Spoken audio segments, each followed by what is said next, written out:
Pelajar SD korban perundungan di Bekasi, Jawa Barat meninggal dunia setelah mendapat perawatan di dua rumah sakit. Sebelumnya kaki kiri Tambun korban Selatan, diamputasi akibat Kabupaten Bekasi, perundungan di diduga sekolah. menjadi sasaran Seorang bully siswa oleh sekolah teman-temannya. dasar di Kabupaten Bekasi, Jawa. Di akhir tahun lalu, sebuah kabar duka datang dari seorang siswa berusia 12 tahun yang meregang nyawa akibat perundungan yang dilakukan oleh teman sebayanya. Dilansir dari liputan6.com, korban yang berinisial F ini mengalami perundungan yang menyebabkan luka di bagian kakinya. Hingga akhirnya, ia didiagnosis menderita kanker tulang. Tak sampai di situ, korban juga harus menerima fakta bahwa ia harus menjalani amputasi dikarenakan kondisi kakinya yang semakin parah. Hingga akhirnya, pada tanggal 7 Desember 2023, F menghembuskan nafas terakhirnya.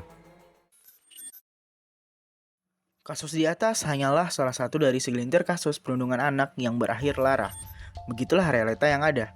Masih banyak kasus perundungan atau bullying terutama pada anak yang masih kita temukan di era modern ini. Hal ini membuktikan bahwa perundungan masih dianggap sepele oleh sebagian orang. Padahal perundungan-perundungan yang berujung fatal dimulai dari perundungan yang dianggap biasa saja.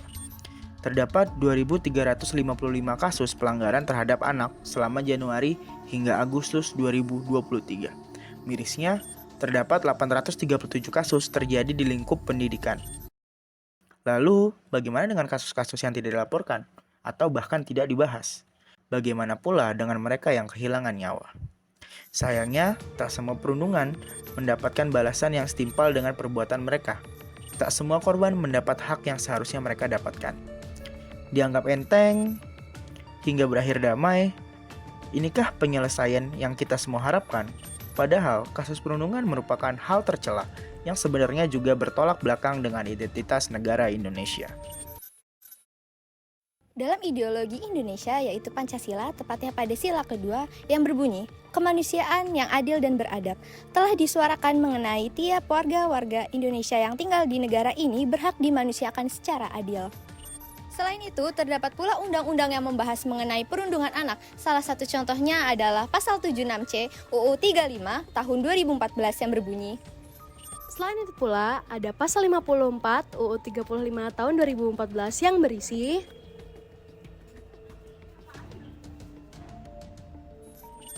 Adapun hukuman untuk para pelaku perundungan tercantum pada Pasal 80 UU 35 tahun 2014 yang berisi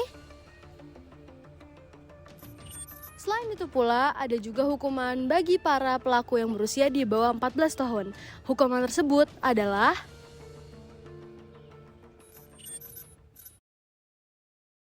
Undang-undang tentang perundungan anak memanglah sudah diatur. Namun, mengapa kasus perundungan anak masih saja terjadi hingga saat ini? Apakah hal ini karena pengimplementasian hukum yang masih belum efektif? Ataukah karena kesadaran masyarakat terhadap HAM masih sangat disepelekan? Sekali lagi, bullying atau perundungan bukanlah hal yang bisa kita anggap enteng. Seseorang bisa saja mengalami kecacatan atau bahkan kematian dari hal yang awalnya adalah bercandaan. Tanamkan kesadaran HAM sejak dini untuk masa depan bangsa yang lebih cerah.